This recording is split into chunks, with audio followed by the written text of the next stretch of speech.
everybody, it is The View from the Top. I am your host, Brian Friedman, and we are live for a really special episode today. We got people coming in from all over the world. It is, of course, Thanksgiving week, so happy Thanksgiving to everybody celebrating out there. What a week we've got for you today. We're going to be talking about cost estimates. Now, cost estimates are something that, of course, have been around forever. But we're going to be talking about how cost estimates can be used to make your mobility program, your policy, and indeed your job more strategic. So we're going to be talking about how you move cost estimates into something that is really, really strategic. It's going to be a fascinating show, and we really, really hope you enjoy it. So you know how it works, everybody. Please join in the conversations. Tell us who you are, where you are, what's going on in your world. If you are celebrating Thanksgiving, and tell us about your plans. So just tell us everything that's going on in your lives. Let's get the whole community going. We are live on LinkedIn. We are live on YouTube. And of course, if you want to listen to us as a podcast, we are also available on Spotify. Now, you might want to get your codes. You might want to get your codes from Worldwide ERC, you might want to get your codes from SHRM or from HRCI, and every week we undertake to give you your codes. Well, here they are. So many, many thanks to our good friends at Worldwide ERC for giving us the GMS and the CRP codes, and many, many thanks to our good friends at Rocket Mortgage for helping us with the HRCI and the SHRM codes. I'll leave those up there for a moment or two, so if you want them, you can get those. Codes. What about next week? Well, next week we've got, I think, a really exciting show for you. We're going to be talking about global mobility in Saudi and in the Gulf states. And for those of you who have not been keeping up with things, what's been going on in Saudi and the Gulf states over the last few years and is going on at the moment is quite extraordinary. The amount of investment that's going on, the way that those locations are completely transforming is unbelievable. I'm super excited. Our special guest next week is the wonderful Chris Henry, who is from Saudi Telecom, based out in Saudi, and he's going to be talking to us all about the way that mobility has changed in Saudi and in the Gulf states, and indeed the way it is going to carry on changing. So it's going to be a fascinating show next week, so do make sure you join us. What has been going on in the wonderful world of global mobility over the last 7 days? Well, every week we like to share some breaking news. So let's have a look. What's been our breaking news over the last 7 days?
So there we have it. Congratulations to everyone who has been promoted in the last week. Congratulations to everyone who's got a new job.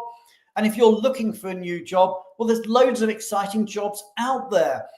So do apply to any of those jobs you see out there. By the way, if you've got a piece of information that you want to share with the industry, let's say you've got a new job, or you've been promoted, or indeed you've got a job role that you want to fill, or any other news that's out there, let us know. And if we can feature you in breaking news next week or one of the following weeks, we will certainly do our best to do so. So we're going to move on now to our first segment. And as ever, we're going to be talking about immigration. So, and this week, Julia cannot be with us. She's in work meetings in Saudi. And in fact, she will be with us on the show next week when we're talking about Saudi together with Chris Henry. But today, I'm super excited. We've got Shweb from Fragment, who's going to be talking to us all about COP29 and the impact of that on immigration. It's a really fascinating subject. It's not one we talk about enough. So everybody, you know how it works. Hit the heart button, hit the like button, hit the applause button, and let's welcome to our stage the wonderful Shweb McKeith from Fragment.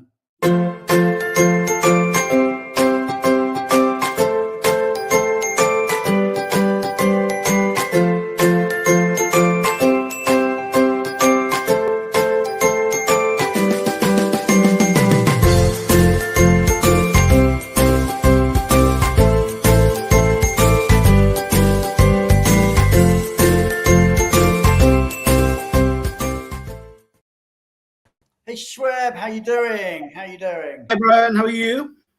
I'm so excited to hear all about this. I mean, this has got to be one of the biggest events of the last couple of weeks, the COP29. So tell us all about it. Maybe I'll just start off. For those who don't know, what are we talking about? What is COP anyway? Well, a COP, of course, stands for the Conference of the Parties, which is a yearly summit that brings together representatives of 198 parties. That is 197 countries and the European Union, who had signed the UN Framework on Convention on Climate Change, the UNFCCC, in 1992. And the whole aim of that particular agreement was to stabilize greenhouse gases and prevent dangerous climate impact. So essentially, the COP is an annual forum where all of these members are gathered together to really decide on climate policies, negotiate and review and update what they've decided for the year before. Don't forget what happened at COP29? So, I mean, this is the 29th of these, is it? Well, it is the 29th one, but just for context, COP21 is very important because that was the occasion when everybody signed the Paris Agreement, when everybody decided that we would try and make sure that we limit the rise of global temperatures to less than 2%, potentially 1.5% below pre-industrial levels. And that was the ambition that was set for the world, eventually appreciating that, of course, climate change was affecting all kinds of things and the way in which we operated. So the context of COP is very important. And of course, as you say, we are now in COP29. It was held in Azerbaijan last week. Hot off the press, of course, Gemma the last week spoke about companies and governments looking at the opportunities within green industries and changing their kind of immigration routes, or thinking about changing the immigration routes to deal with those opportunities. And COP29, of course, is therefore something that was really observed.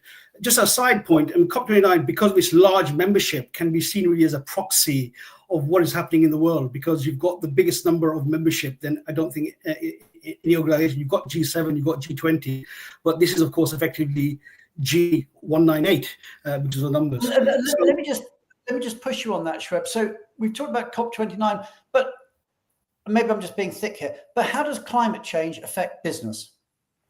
Well, climate change, affects business in all kinds of ways. I mean, challenges businesses across various sectors. I mean, rising temperatures and extreme weather events disrupt work schedules. They reduce output, increase health risks and workers. So there are physical impacts of rising temperatures. Although we don't see it in a kind of a day-to-day basis, but if you look at it overall, if you're used to a particular temperature for your machine to work in, if the temperature rises significantly, that distorts your machine. If your workers fall ill, that means your labor supply is curtailed. If there are major events as a result of climate, for example, flooding, for example, drought, your labor forces are moving, and therefore all your entire markets are entirely distorted. So it has a massive, massive impact. Can I just give you three actual figures, just to kind of make the point about the significance of climate change? The International Labour Organization estimates by 2030 that extreme heat could lead to a 2% loss of global working hours. So that's a significant loss of amount of time people spend working. The agricultural sector is particularly vulnerable to, obviously weather changes leading to crop failures. For example, in the US, they were already losing apparently $720 million worth of annual production because of extreme heat, and that is projected to rise to $1.7 billion worth of losses by 2030. So those numbers really kind of give you a sense of the physical reality, of course, of climate change is to business, how it operates, its productivity, its access to labor, and of course, its certainty of market in terms of when these disasters happen. So going back just a step, therefore, let's look at what actually happened at COP29 on this particular age. What was interesting, I made the point that the COP arena is really a microscope into the overall world. And COP29 didn't start off very well because there were a number of key players missing. President Biden of the US wasn't there. President Xi Jinping of China wasn't there. The president of France wasn't there. The leader of Germany, Scholz, was not there. In fact, the leader of the EU, Ursula von der Leyen, wasn't there. Now, that, of course, is a sign that globally speaking, there were other priorities perhaps for these countries. Although climate change was, of course, on the agenda, within the sphere of actual activity, it was almost secondary, and that was well noted. And it was seen as a sign that perhaps this almost like they're not taking it seriously. Well, I mean, we talk about performative hostility in relation to immigration, generally, where governments talk aggressively about immigration policy, but in fact do the quite opposite. In climate change terms, it's right opposite. It's performative positivity. In other words, they talk the talk on many levels about being positive about climate change, want to do different good things about it, but on reality, they sometimes withdraw when economic and other considerations take. So I've got that. I'm going to have to move you on, Shreb. I want to just talk about two other things. I want to find out a bit about how climate change is going to affect migration, and then also the key takeaways. Well, climate change, in terms of how it affects business, I've already talked to you about. But in terms of migration, of course, it creates climate migrants, people who are impacted on the ground by severe climate events. They, of course, have to react to those events. If there's flooding, if there's drought, if there's extreme temperatures, they have to move. So that, of course, is the nature of mobility. Now, where that mobility happens, of course, whether it's within the countries where the disasters are happening or whether it's much more long-term, that, of course, in fact, impacts the whole migration system. Now, climate refugees is interesting because they are not formally recognized as a cohort under law. It's not well defined because there is not really a definite way of establishing a nexus between a movement and the cause being climate, because people, even if they're victims of climate change, may not move because of that. There could be other reasons. So there is no definition of that. And what that therefore means, of course, is in principle that people end up using pathways which are not generally intended for them. We know governments, of course, are very much concerned about seeing these movements. And many people, of course, use irregular migration routes, and that, of course, creates a burden on existing government systems. That, therefore, then has an impact on the way in which governments can react and process and, in fact, facilitate regular migration. So there are knock-on effects in relation to that. But just want to go a step back slightly. I mean, I didn't talk about the actual. I just need to move you on to talk about takeaways, Shreb. If we just come on to that.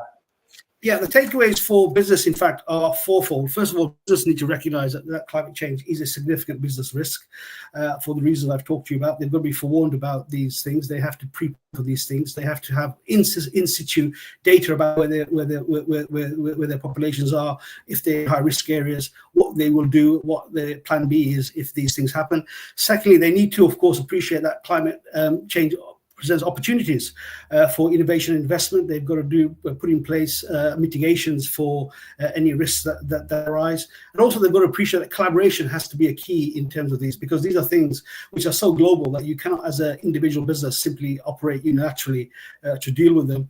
And finally, you've got, of course, to leverage commitment and fast loyalty within your workforce by really preemptively, if you're operating in areas where these are disaster areas, where you're presenting kind of systems, presenting kind of projects that in fact reflect a concern for these risks, and therefore you engender a great deal of leverage to sustain and attract and retain talent. So there are opportunities and risks as a result of climate change. That's absolutely amazing update you've given, Shreb. Really, really appreciate it. I mean, it's such an important subject. It's a shame that maybe some of the world leaders were not as focused on COP29 as maybe they should or could have been. But we're now going to have to move on. Every week we have a change maker telling us a bit about their passion for our industry, their passion for technology, and the charity they support. And I'm super excited that we have with us Nydia Knight, who's going to be talking as our change maker this week. So everybody, you know how it works. Please, a big, big thank you to Shred McKee and a welcome to Nydia Knight. So hit the heart button, hit the like button, and hit that applause button.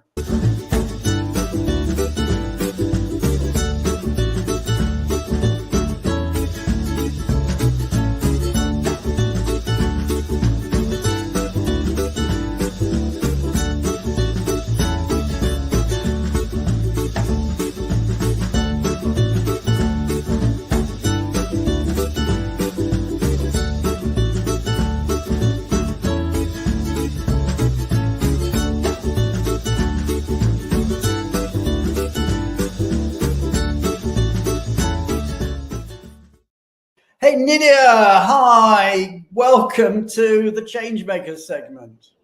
Thank you, Ryan. Nice to be back. Thank you for having me. Now, Nydia, you're with International SOS and you're based in Singapore, but you're not actually there at the moment, are you? So tell us where you are today. No, so I'm currently traveling and in Argentina at the moment. Okay, so you're in Argentina, you're with International SOS, which I think a lot of people will know International SOS, but very briefly, tell us what the company does. So International SOS, we are one leading medical and security company in the world. We support our clients with security services, medical services, evacuations. So we work with multiple kinds of clients, anything from aviation, for example, is a big one. All airlines have, for example, we'll have 80% of the world airlines will have our kits and we'll have our support on their flights. We work with the medical services teams, work with, for example, oil mining industry, where we send our doctors and nurses to support them and be there for their employees while they do their operations. And then, of course, we have our assistance center support, which is on a business travelers, your expats, when they are in a host country, in a location away from their home. And if they face any difficulties or any questions, it could be just purely, I need to go to the dentist, where should I go? Our teams are there for them. And this is part of our support to multiple of the top 500 companies in the world. And you move a lot of people around the world each year, don't you? We do. We have a very large population of medics, paramedics, nurses, doctors that move around the world to support our clients. They, in our mobility space, I have quite a large team. They are around the world. We move people from 45 countries. So we have a population coming from 45 countries and going into about 50 or more locations at a time. Some of them are on a 4 to 4 rotations, some are 8 rotations, some are on residential or more of a long-term situation. So really depending on the site they're going to. It's really challenging. We do everything. We look at the life of our employees from start to end in our team, as in mobility, and it's a little bit different from other mobility teams because we do the recruitment, we do the whole life cycle with them. It is. It's a fascinating program you've got, and you're obviously one of our wonderful change makers, and we really, really appreciate you as one of our change makers. And later in the show, we're going to be talking about cost estimates. That's our theme of the show today. And all our wonderful change makers have the opportunity to use the cost estimate tool. And you've used it. Tell me, what did you think of our cost estimate tool, and tell us a bit about your experience with it. No, thank you for giving me the opportunity to be part of the Changemaker group, Brian. Really, it gave me the opportunity to go there and have a bit of a play. So I logged in as part of the Changemaker. We are given the opportunity to try the system, give our feedback. And I think I have done the trial, but I've moved myself on a way move from Singapore to California. that was just like a wish, although I love Singapore. And, I just type in my details. I pick myself. It gives me option to pick myself, pick up the policy that I was going on to from the multiple choices that I have. And then it pre-populated all my entitlements. I came up with all my tax calculator. And then the end result of the cost to company and the cost to the gross tax cost as well for that potential assignment, right? Now, what that does is it made it really visual, really easy for me to understand it, but then to be able to explain to the business why the cost of assignments and where you potentially by changing the length of assignment, changing the policy, if possible, looking at different options, looking at different home country combinations, where you can really have a very high impact when talking to the business. And it's really visual, so that it makes it very easy for the business to understand. I thought it was great. Brilliant. And well, we're going to be talking about that a lot more, but I mean, it's always nice to hear that, when people use the tool, that they're actually finding, how helpful and how easy it is to use. And, we always try and sort of just move things a bit further, break the mold and come up with something that allows them ability to be more strategic. Again, our view is that the more you can use the tool, the more you will use it and make more estimates and therefore become, the go-to person within the organization. But I want to move on because, the other sort of side of being a change maker, of course, is that, all our wonderful change makers do give us their wisdom and their insights. And we sort of say thank you by supporting a charity of their choice. So tell us about the charity that you've chosen. So the charity that I've chosen and I have supported for quite a number of years is Shati Bhavan. It's a unique boarding school in southern India that provides very high qualified education to children from Indian lowest socioeconomic background. Often referred to the untouchable class. It was founded in 1997, and the school aims to break the generational cycle of poverty by offering education from pre-garden to 12th grade and actually continuing their support through college. So many of the children from Shati Bhavan have actually gone into US universities, foreign universities, and the idea is that they then go back home and they break that cycle. They become the breadwinners, and then they sponsor another child to go through the program as well. They only take one child per family to ensure that they can have the most reach. And it's actually, you can see there's a documentary on the school. It's called The Daughters of Destiny in Netflix. And that's actually how I got to know about it, and then how I decided to support it. Yeah, so I do a sponsorship. Thank you so much, Nidia. That sounds like an amazing charity, and thank you. We will get you back on the show at some point, because I know you yourself are one of the most traveled people in our industry. You were telling me how many countries you've worked or lived in. How many was that? Well, I've lived in 7. I've traveled to 89. Wow, 89 countries. So we'll get you back. We're going to move on now. We're going to be talking about the big reveal show on December the 11th, when we're going to be announcing the top 250 women in global mobility. Now, everyone who's been nominated should by now have received an email telling them that they've been nominated. And Nidia, I know, of course, that you are one of our wonderful nominees. Whether you make the final list, of course, we can't say until the big reveal on December the 11th. But many congratulations on being nominated. So we're going to move on. Everybody hit the heart button, hit the like button, hit the applause button. Let's say a big, big thank you to Nidia Knight for being our Changemaker of the Week. And let's just talk now about the top 250 women in global mobility. Thanks.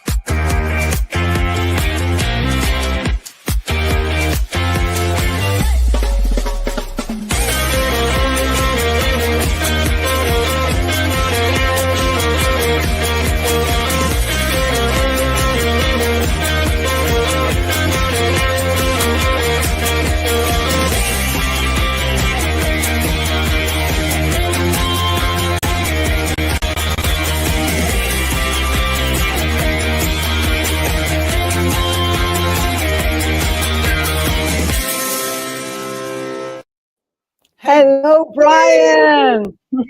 Ali.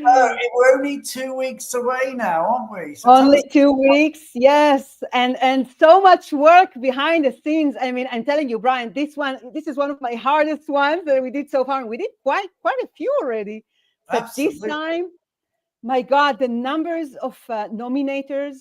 It was phenomenal, wasn't it?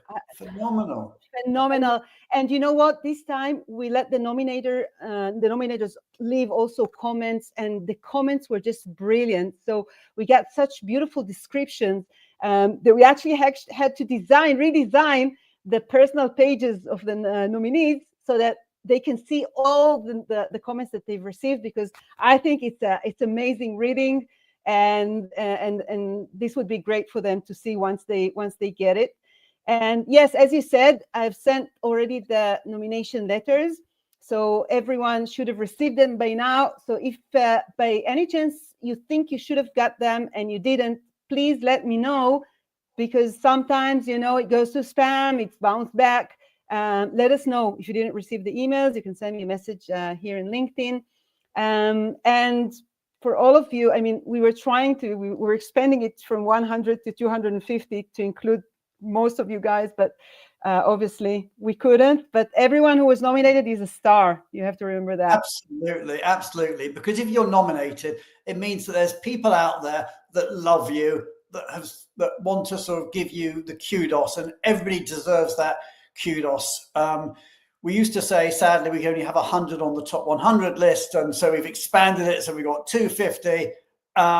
But it's going to be an amazing show. So everybody, make sure you mark your diaries to be with us in 2 weeks' time. Well, hopefully you're with us every week, but 2 weeks' time, December the 11th, is our big reveal show, when we're going to be revealing who are the top 250 women leaders in global mobility. So really exciting. So we're now going to move on to talk about cost estimates.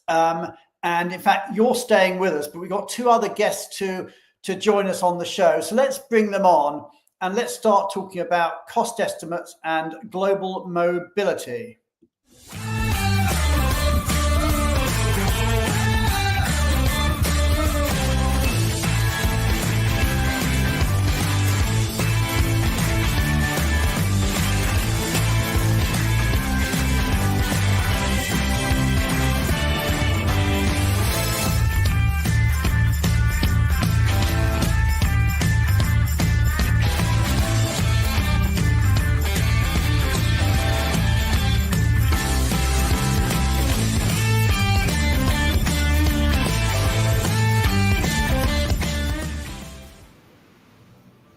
Hi, so we're really approaching cost estimates from three angles. We've got with us Tally, who, it says show producer there. We should change that actually, because you are the voice of the customer. We've got Wes, who is our tax expert, and we've got Matan, who is our product expert. But let's just start with a bit of introductions. Wes, just tell us a bit about yourself. Sure, Brian, thank you. And great to be here with everybody on Thanksgiving week. You're saying we all know you're actually on vacation in Hawaii at the moment. So. Yeah, I'm in Kauai, beautiful Kauai, Hawaii. So it's a great place if anyone wants to visit here. But anyways, we thank you for breaking your vacation to be with us. We really appreciate that. It's part of my job now to spend good time here. Anyways, I spent roughly 30 plus years with Ernst & Young. I had a variety of roles, including the Americas leader for our mobility practice, and also served as our West Region People Advisory Services practice that also included mobility, but broader HR consulting. Had a variety of innovation roles with EY. And my role with Benevo has been working closely with Matan and others and really helping to elevate the tax considerations and variety that can be applied to their cost estimate tools. So great to be here. Okay, so long story short, Wes knows a bit or two when it comes to tax. Matan, now you're on the product side. Matan, tell us about your role. Sure, Brian. First, thank you for having me. It's great to be back on the show. And I have been with Benevo for 1.5 years now, working as a product manager for the global mobility finance domain. Okay. And Tally, everybody, of course, knows you as the show producer, but there you are, Benivo's voice of the customer, and this comes from your changemaker role. So tell us a bit about that. So in addition to producing the show, I'm also in charge of this amazing community of change makers, and these are leaders from top companies that are global mobility leaders, and we actually have this group that supports us and helps us in the development of our products. And some of them are clients, some of them are not, and they get a chance to try our platform and to try on a platform also the cost estimate tools. So I'm here to actually let you know what they think. You already heard a bit of it when you talked to Nidia, which I think was Absolutely. great. And Nidia is not a client. She's just a change maker who is playing with this unlimited cost estimate tool that she gets as part of the platform. But I'm going to share some feedback from clients and change makers that have used it. Yeah, because, well, actually, Wes, let me just bring you into the conversation, because people have been doing cost estimates one form or another for, forever and a day, probably for the best part of 50 years or so. People have been doing cost estimates of one form or another. But what is it? Why did we need to change cost estimates? Where have we gone to? Tell us a bit about that journey from, if you like, old-fashioned cost estimates into, smart or strategic cost estimates. Sure, Brian, thanks. I'll give you some historical perspective from back in the old days. But they used to be slow, relatively inaccurate, cumbersome and complex to use. Typically only tax, finance, or experienced mobility professionals could actually do a cost estimate because of the complexity. And then they were expensive, and oftentimes they were done by outside firms. And so there was a lot of back and forth. So if you want to do another iteration of a cost estimate, that took another few days. And then typically back then, I think a lot of companies would just send people on very quickly. So there'd be minimal lead time or advance time to do a cost estimate. So those are huge challenges for the mobility business. But obviously that's evolved. And I think we talked about sort of the phase one of the Benivo tool, and that's to produce a tool that's automated, fully automated, very fast, cost effective. You can run hundreds of calculations for minimal to no cost, very accurate, including the important aspect of having Big Four tax expertise involved, that level of expertise, and then very user friendly, so that not only a tax, finance, or experienced mobility professional can use them, but also HR, business leaders can do their own cost estimates. And obviously there's various forms of what they're able to do, but they've really advanced from being a cumbersome, slow tool to something that's much more user-friendly and widely used. And in fact, a recent mobility survey said that over 70% of companies today are using cost estimates on a regular basis, as compared to dramatically lower percentage just 5 years ago. But the next level of cost estimates was moving from kind of that automated base tool to a more dynamic planning tool that considers different what-if scenarios. And that could include different types of assignment policy type packages, tweaking different types of allowances, looking at what the tax and other cost considerations were, and then also looking at different tax planning scenarios that were built into that. So the current tool, the tool that's been out, I guess, for the last year or so, has been able to elevate mobility professionals and give them more flexibility and allow them to be a better strategic partner to the business with these different options and what-if scenarios. And then the next phase, which we'll talk about, and Tally and Matan will demonstrate, is the phase 3, really working on to the whole next level of a smart tool that leverages more AI capabilities. And we'll talk about what that means from a policy and from a tax perspective later on. Okay, so there's a lot to unpack there, and we're going to be getting into that as we go through. But basically, what we're saying is that it was quite cumbersome in the past. I remember these things used to take 48 hours or so, and there'd be a cost of several $100s per cost estimate. And obviously, if you've got all that, you tend not to do that many because it takes too long and it costs too much. Whereas these days, using the Benivo tool, it is pretty much instantaneous. And indeed, there's no additional cost whatsoever. It's just in the normal license fee. So you just sort of do them and do as many as you want. I'm interested to hear the voice of the customer, but before I do, I'll just bring Matan in. Just tell us about how we implemented it. Tell us about how we moved from, if you like, the idea into the reality. Yeah, that's an interesting question because, when we first got into the process and what we in product we like to call it the discovery stage, we really heard a lot of pains from our clients that talk about the points that Wes just raised. So a lot of issues with accuracy and reliability. So discrepancies in the prediction of cost relative to what happened in the reality, right? Or some routes might be more accurate than others, or the tax logic was not updating regularly. So those were the problems that we saw a lot.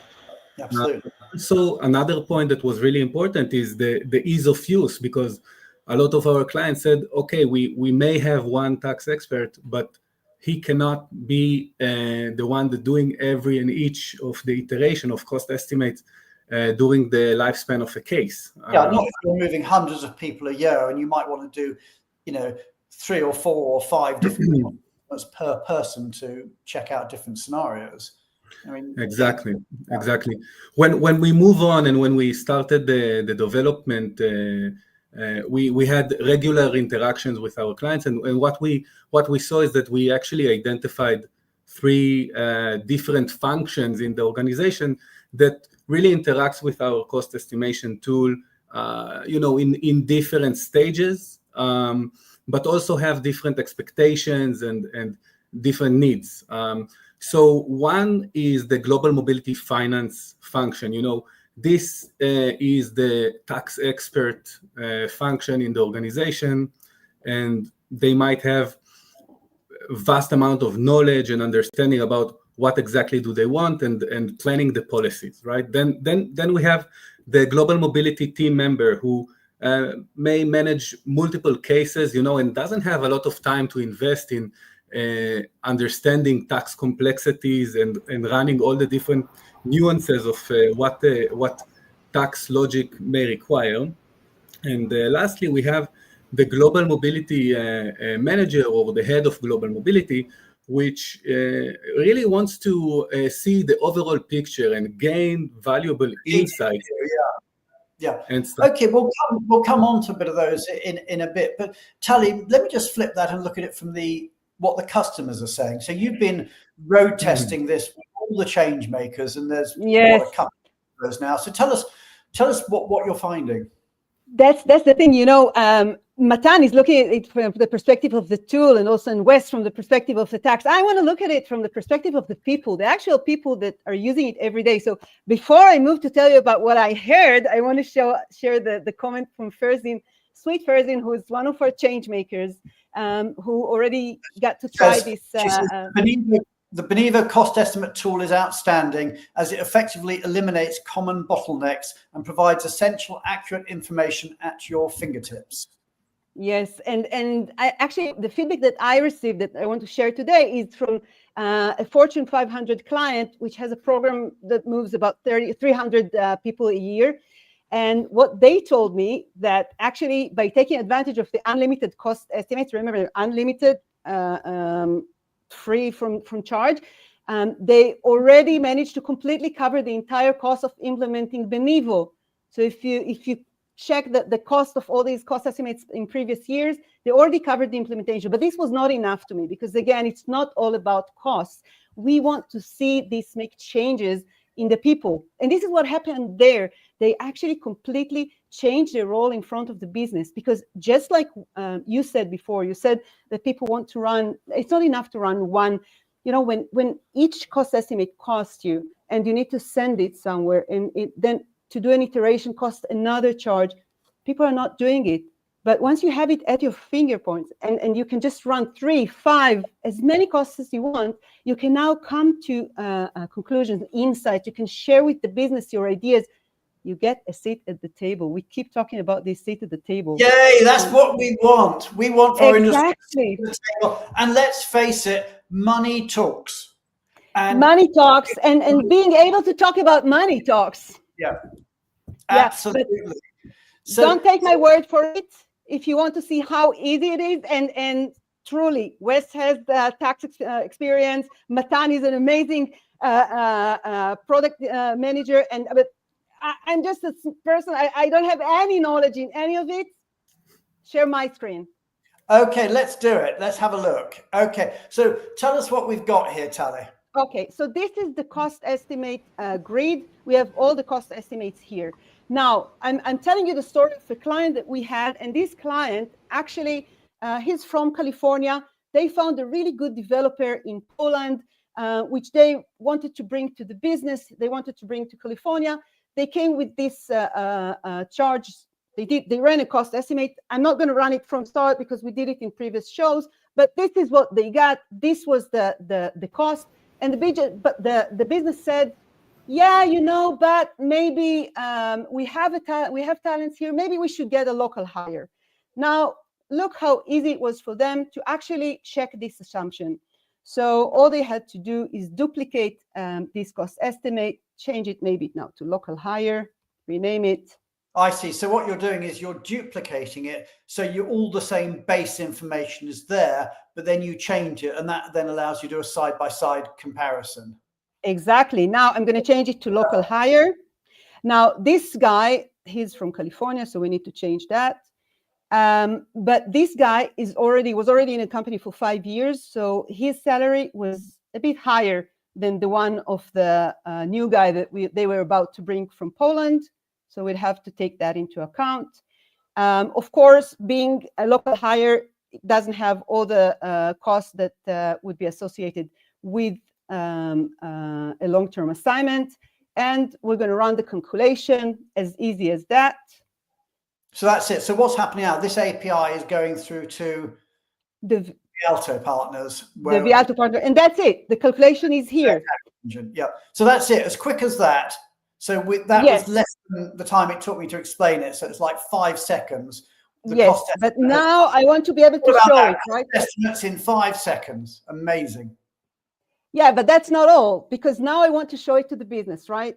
I want to come and explain. And actually, when I'm looking at that, yes, probably the business was right. If you're looking at this comparison, yes, they're right. The local hire probably is the budget is, you need less of it for the local hire, but they still wanted to bring this guy from Poland. So what we suggested is that maybe let the AI try to help you.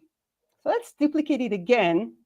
They duplicate it again, but now ask for AI help. Okay. Wow. Okay. We've got AI now coming into cost estimates. This is so cool. Okay.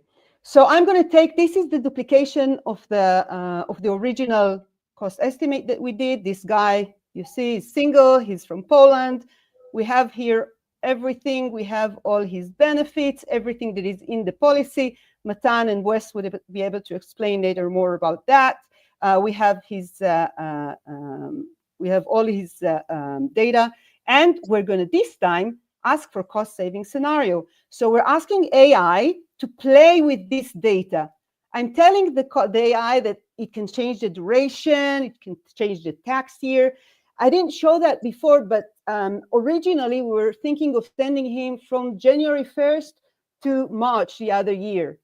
Okay, now I was telling AI, you know what? You can play with that a little bit, and let's see if you can get maybe something a bit better.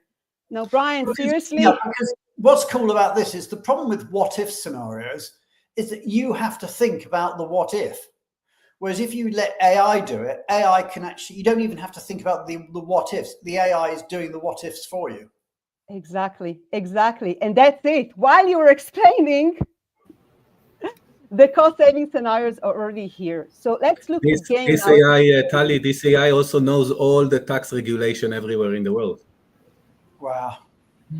I'm telling you, I'm not smart at all. I don't know anything. I just know to click buttons. I need a smart AI behind to make sure I'm not fooling around. So what do we see now? We see the original assignment cost, which I submitted, which the mobility team submitted to the business. The business pretty much rejected it. They said, okay, the second column, the local hire, is cheaper. We will probably go with that. But then here we see the original assignment cost. But let's see what AI is suggesting.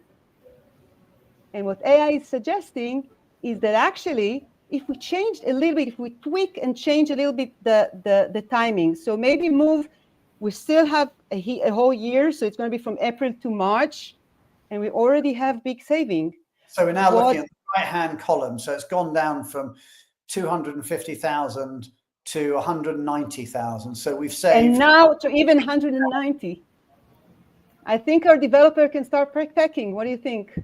Yeah. Okay. Well, what about that? So, I mean, that is AI changing the way that we do cost estimates. So, Wes, just bringing you into the conversation, just tell us a bit about, if you like, the tax logic that's going on behind all this. What's going on? Yeah, sure, Brian, and thanks, Tali. I think that's a great example, and I think the AI doesn't completely eliminate the tax professional, but it certainly enables the mobility professional or whoever's doing the optimization to really understand what the different alternatives are. So just a little bit of an explanation of what happens behind the scenes that Matan and I have been working on.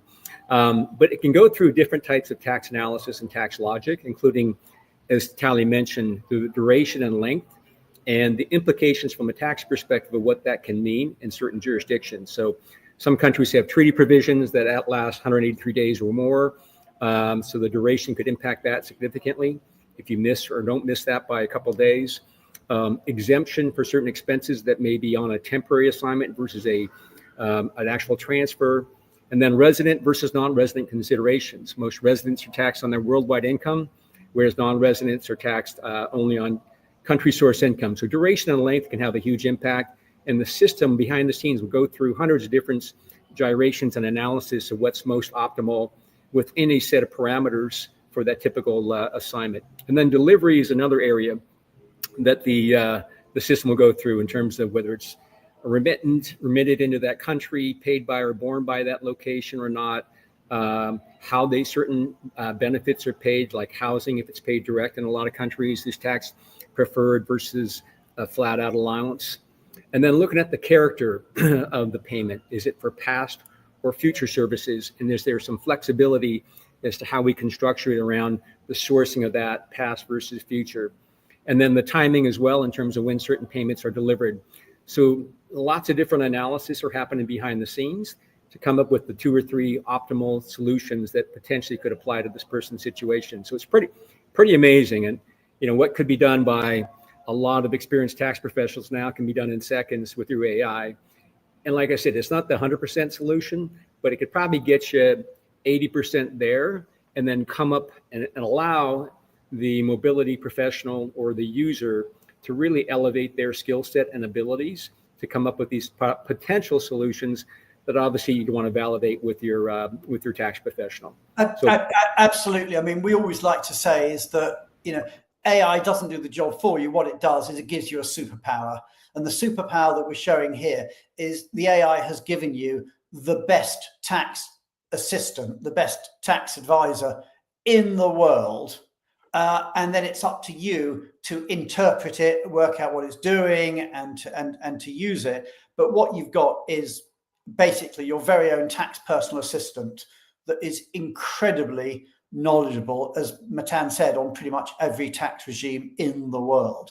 So there's a lot of really fascinating stuff in there. Now, I want to move the conversation on because we've talked about how, once you can do hundreds of what ifs rather than, just do one cost estimate, and you can do the sort of stuff we showed there where we reduced the cost of the assignment from 250,000 to 190. So we saved whatever that is. So, 30% or whatever, 60,000 or whatever. That actually gives us the seat at the table. And I want to get into that whole question of strategic insights. And maybe that's why I can bring you back into the conversation, Matan, and we can just talk about, and if you like, I can share your screen here, Matan, which we can talk about the strategic insights that we can get. So let me just definitely, Brian, and I think that Benivo is actually positioned really perfectly to capture information both from the cost estimation side, where it derived directly from the client's policies, but also from the real world, because Benivo is actually managing and running the operational side of the moves. So we actually allocate the benefits to all the employees, and we have a comp accumulation feature. When we combine the information from both the cost estimation and the comp accumulation feature in a smart way that really matches the right actual costs with the right estimated components, the tool can then generate views that helps the global mobility functions to really seamlessly find insight that they can then take forward, to the business and gain that seat at the table, like we mentioned. And second, just make better, more data-driven decisions. Okay, in general. So let me just, I just pulled up your screen. Tell me what we're looking at here. Yeah, great. So here, what we see here is, an average breakdown of the different moves to the general components that we have. So what we see here is salary components, ongoing costs, one-off costs, and then, of course, the tax cost. And what we can do with that is actually break it down even further and try to look at those components in different types of assignments or transfers. So we have long-term, short-term, and a transfer. And for example, just from this graph alone, and by no means I am a tax expert myself, but what we can see here is that, okay, I have the tax costs here, which are much higher on transfer as a percentage of the move cost than in short-term and long-term assignments. So 23 versus the 33 that we see here.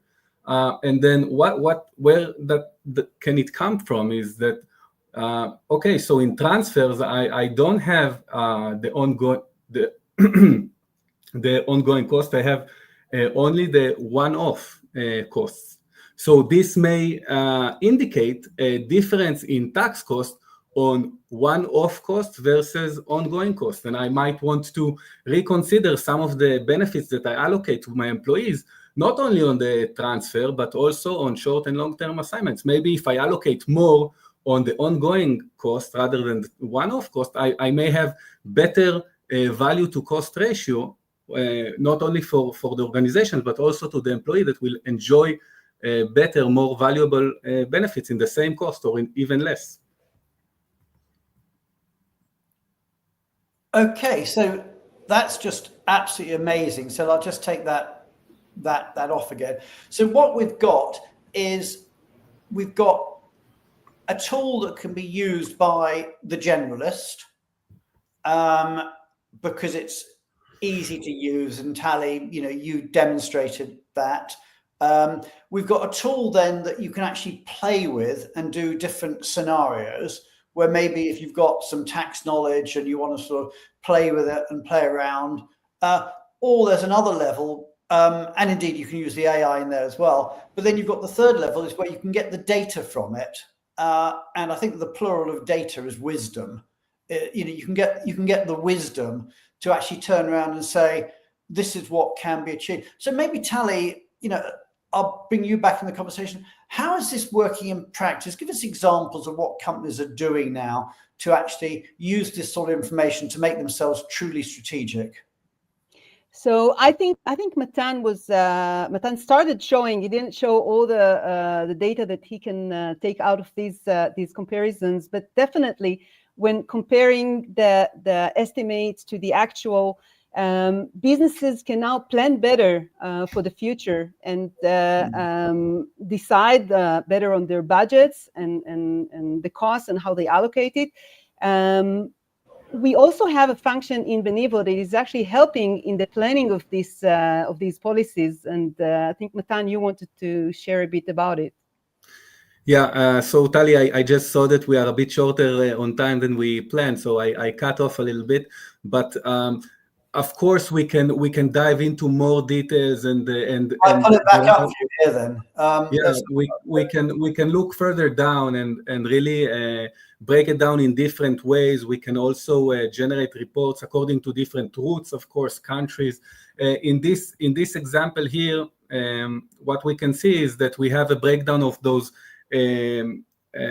cost types as we saw. So, for example, in the lower left side, we can see the ongoing cost, and what we can see is that we are estimating those costs as much higher than they actually are on the assignment going forward.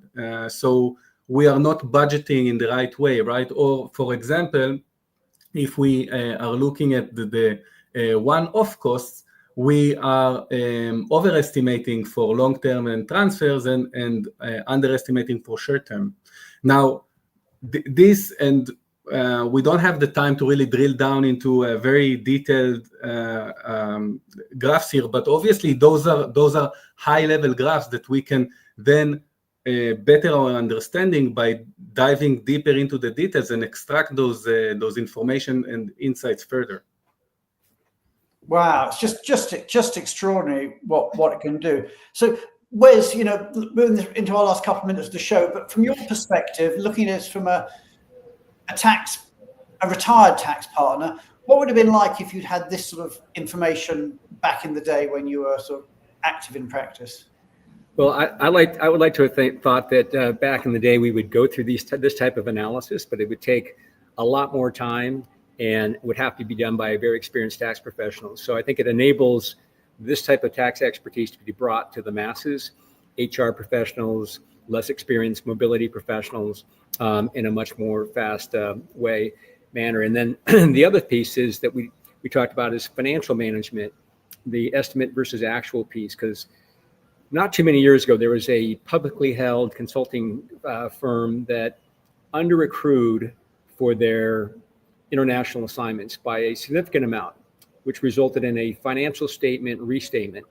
And as a result of that, their stock dropped by 30% the next day because investors lost confidence in their company's management. So these things can be very substantial in terms of the implications.